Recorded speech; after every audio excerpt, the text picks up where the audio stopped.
Basavaraj sir ನೀವೇ ಹೇಳಬೇಕು, 2-3 ದಿನ ಆಗಿಲ್ಲ ಇದ್ರ ಬಗ್ಗೆ ಚರ್ಚೆ ಮಾಡಿ. ಎಸ್, ನೀವು ಅವತ್ತೇ ಭವಿಷ್ಯ ನೋಡ್ತಿದ್ರಿ, ಸದ್ಯದ್ರಲ್ಲೇ ರಾಜೀನಾಮೆ ಕೊಡಬಹುದು ಅಂತ.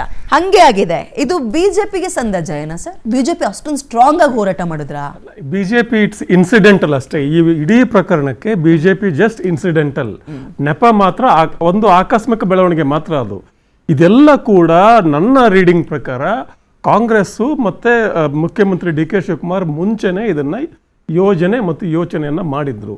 ಯಾಕಂದ್ರೆ ಅದಾಗಲೇ ನಿಮಗೆ ಕೃಷ್ಣಪ್ಪ ತರದವರು ಬಹಳ ದೊಡ್ಡ ಪ್ರಮಾಣದಲ್ಲಿ ಅಸಮಾಧಾನ ವ್ಯಕ್ತಪಡಿಸಿದ್ರು, ದಿನೇಶ್ ಗುಂಡೂರಾವ್ ವ್ಯಕ್ತಪಡಿಸಿದ್ರು, ಎಚ್ ಕೆ ಪಾಟೀಲ್ ಅವರು ಇದ್ದಾರೆ, ಜಯಚಂದ್ರ ಇದ್ದಾರೆ. ಇಷ್ಟೆಲ್ಲ ದೊಡ್ಡವರ ಅಸಮಾಧಾನಿತರಿದ್ದಾಗ ಕೆಲವರಿಗೆ ನೀವು ಗೇಟ್ ಪಾಸ್ ಕೊಡಬೇಕಾಗತ್ತೆ, ಕೆಲವ್ರನ್ನ ಕೈ ಬಿಟ್ಟು ಇವ್ರಿಗೆ ಹಿರಿಯರಿಗೆ ನೀವು ಅವಕಾಶ ಮಾಡಿ ಕೊಡಬೇಕಾಗತ್ತೆ ಒಂದು.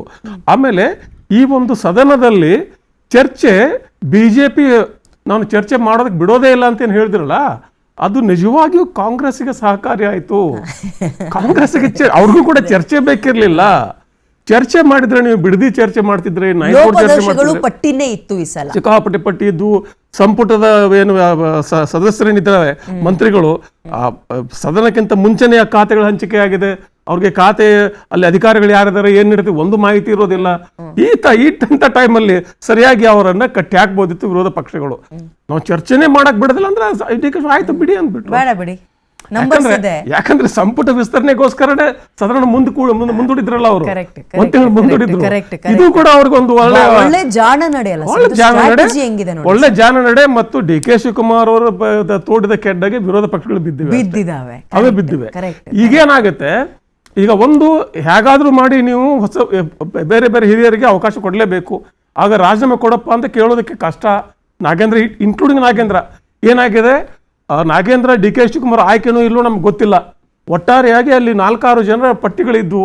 ಯಾರು ಒತ್ತಡಕ್ಕೆ ಮಾಡಿದ್ದು ನಾಗೇಂದ್ರ ಬಂದ್ರು ಗೊತ್ತಿಲ್ಲ ನಮಗೆ. ಯಾಕಂದ್ರೆ ಅವಾಗ್ಲೂ ಕೂಡ ಹಿಂದೆ ರಾಜೀನಾಮೆ ಕೊಟ್ಟಾಗ ಕೂಡ ಯಾವ ಕೋರ್ಟು, ಯಾವ ಪೊಲೀಸು, ಯಾವ SIT ಇವ್ರನ್ನ ತಪ್ಪಿತಸ್ಥ ಅಂತ ಹೇಳಿರ್ಲಿಲ್ಲ. ಒಂದು ನೈತಿಕ ಜವಾಬ್ದಾರಿ ಹೊತ್ತುಕೊಂಡು ರಾಜೀನಾಮೆ ಕೊಟ್ಟಿದ್ರು. ಆ ನೈತಿಕತೆ ಈಗಲೂ ಇರ್ಬೇಕಲ್ವಾ? ಇದೇ ಸರ್ಕಾರದಲ್ಲಿ ಇದ್ದೀರಿ ನೀವು, ನೈತಿಕತೆ ಎಲ್ಲಿ ಹೋಯ್ತು ಈಗ? ಇವೆಲ್ಲ ವಾದಗಳು ಇದಾವೆ. ಹೀಗಾಗಿ ನಾಗೇಂದ್ರ ರಾಜೀನಾಮೆ ಕೊಡ್ಲೇಬೇಕಾಗತ್ತೆ. ಅಷ್ಟಕ್ಕೂ ಇದೆಲ್ಲ ಪ್ಲಾನ್ ತಲೆ ಇಟ್ಕೊಂಡೇನೆ ಅವ್ರಿಗೆ ಅಂತ ಪ್ರಮುಖ ಖಾತೆಯನ್ನು ಕೊಟ್ಟಿರ್ಲಿಲ್ಲ. ನಾವು ಒಂದ್ ಯೋಚನೆ ಮಾಡ್ತಾ ಇದ್ವಿ ಅಲ್ಲ, ನಾಳೆ ಕ್ಯಾಬಿನೆಟ್ ಸೆಷನ್ ಆರಂಭ ಆಗುತ್ತೆ, ಇನ್ನೂ ಮಿನಿಸ್ಟರ್ಗಳು ಯಾರು ಅಂತ ಗೊತ್ತಿಲ್ವಲ್ಲ ಅಂದ್ರೆ ಸ್ಟ್ರಾಟಜಿ ಎಲ್ಲಿಂದ ಇತ್ತು ನೋಡಿ ಸರ್ ಅದು.